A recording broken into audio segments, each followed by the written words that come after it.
What is going on, everybody? It is SquireTrades here. The date is September 15th at 12:31 p.m. And you may have noticed we've made some improvements to the production quality. I'd like to shout out my good friend, Expo Jesse, man. Thank you for sending this over to me. You're a generous, kind human being, and I really appreciate you.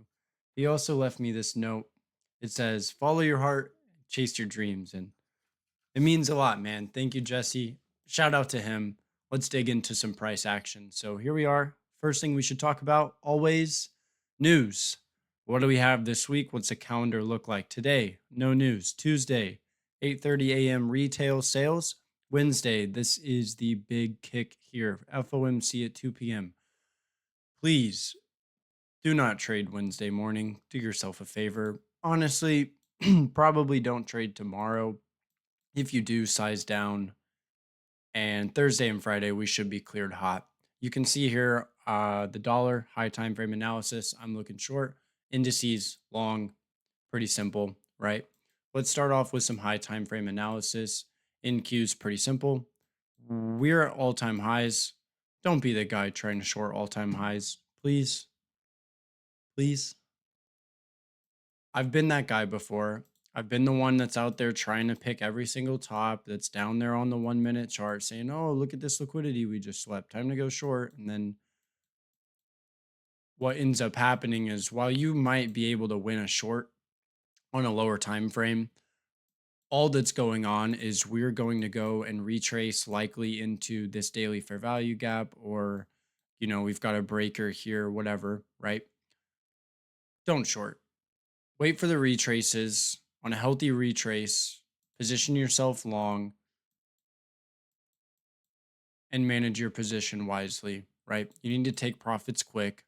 You're not holding for home run risk to rewards right now because we don't have anything off to the left, right? What's super important when we're trading? Draws on liquidity. And when you don't have a draw on liquidity, you're just wasting your time. You're wasting your time. You don't have a target. There's nothing you can target for your risk to reward. All you can do is aggressively trail your stops and pray the market keeps going in your favor. And often, it probably won't. So, moving forward to the Dixie here, what do we got? I'm bearish, obviously.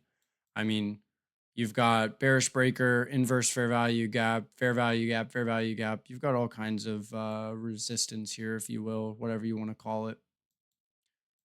You can see we took previous monthly low already. You can also see we've taken or are about to take previous week's low.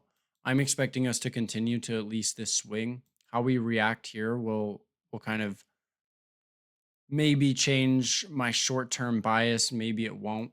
I'm guessing with all this consolidation, it's kind of like we've talked about before, you kind of coil that spring, right? And when you coil the spring and it gets tighter and tighter and tighter, eventually when you let go, it's going to pop, right? It's going to explode. So that's kind of what I'm expecting to happen here.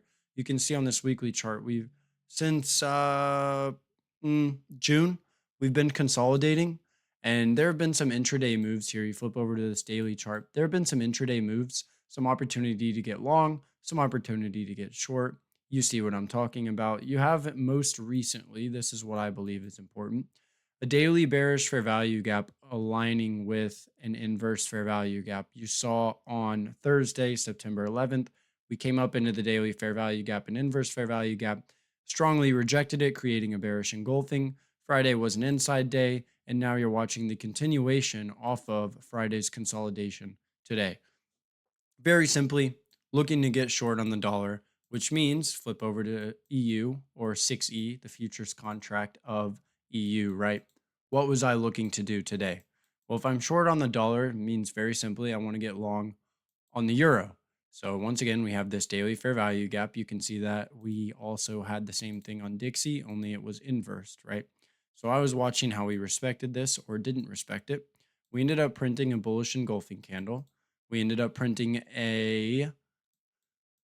we did end up taking the high on Thursday, but I would still consider Friday largely a consolidation day. And now you're seeing that expansion today. So down here on the hourly, I was looking to get long today, just pretty much however I could, really. And what you'll see here is we printed the Asia range. During London, we swept Asia low and we began our displacement, right? So that's the liquidity sweep that we would be looking for. If you remember, I typically operate with a 1, 2, 3, 4 checklist. One is your high time frame bias, as we've been over a million times. Two, opposing raid of liquidity. Three, you need some displacement, specifically a displacement fair value gap. And four, just execute. Whatever execution model you want to use, it really doesn't matter. As I've traded more and more, as I've analyzed more price action, as I've sat in this chair for longer and longer and continued to do this, and I've listened to people better than me speak about trading, and I've watched some really, really great traders. Fortunately, I've been able to watch them execute. The majority of them are going to tell you that the execution piece is actually the least important and also the easiest. Because if you don't have a high time frame bias, right? If you're not waiting on the rate of liquidity, if you're not waiting on the displacement fair value gap, right? And you just skip to execution, you're going to fail. But if you align these three things first and then find an execution, you're going to succeed over time. And you might not win every trade. In fact, I lost today. I was very simply on the hourly chart. I had two levels of buy side liquidity that I was expecting us to hunt. Number one, number two. So I see us retrace here on this 8 o'clock candle, 9 o'clock, and I'm very simply just wanting to find any model long I can find. The first thing that jumped out at me was this 15-minute bearish fair value gap here. We ended up inversing it. So on the next candle's wick, I got long. I had my stop at the bottom of the swing low. What ended up happening is I got stopped out, but I was targeting a nice 2R risk to reward, right? 2.18. Probably could make an argument that I would have been price waiting or trailing my stops at 1R after sweeping this liquidity over here. I ended up getting stopped, but it's a paper cut, right? And this is something I've talked about before. You guys have to understand when the time is right to really size up and when the time is right to really get after it and go for the big winners.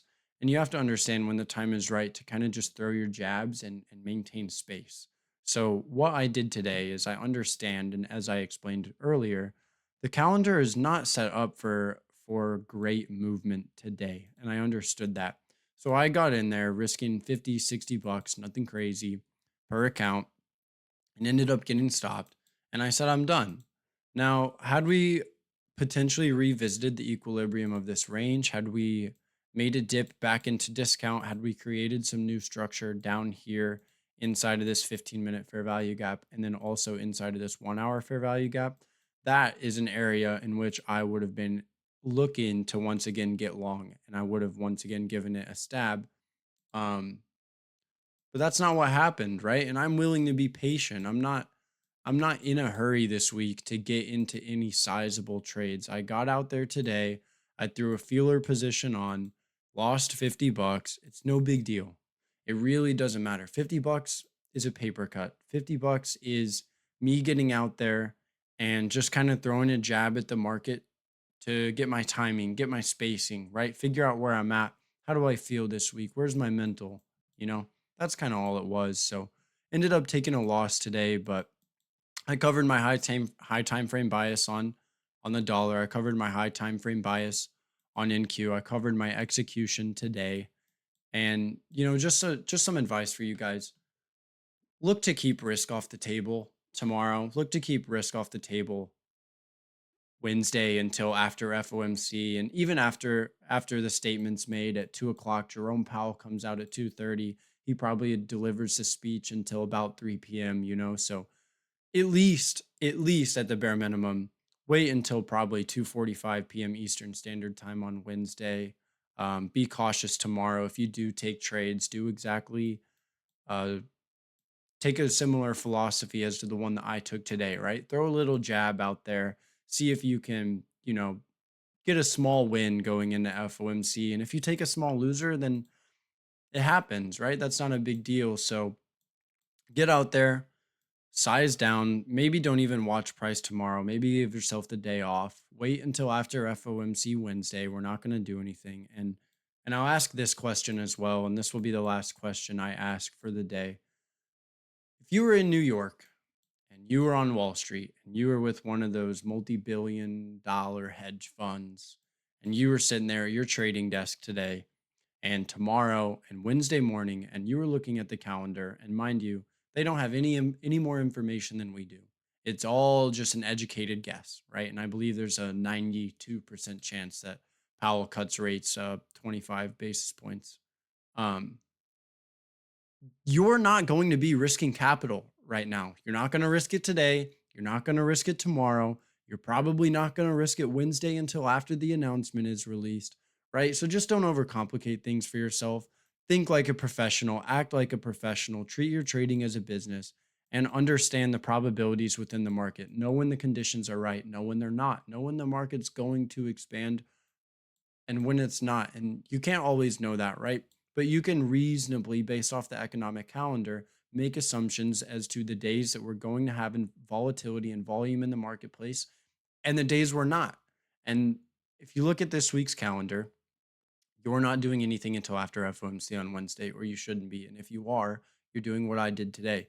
You take a jab, you risk a couple bucks. You don't risk anything crazy. You're not getting out there risking 10% of your total drawdown in your funded account, right? That's not what we do. Get out there, take a little jab, probably don't even watch price, do one of those two things. And we will see you guys for the next episode. Thank you so much. It's been Squire Trades. I hope you had a beautiful day, and I hope tomorrow is even better. We'll see you next time. Thank you.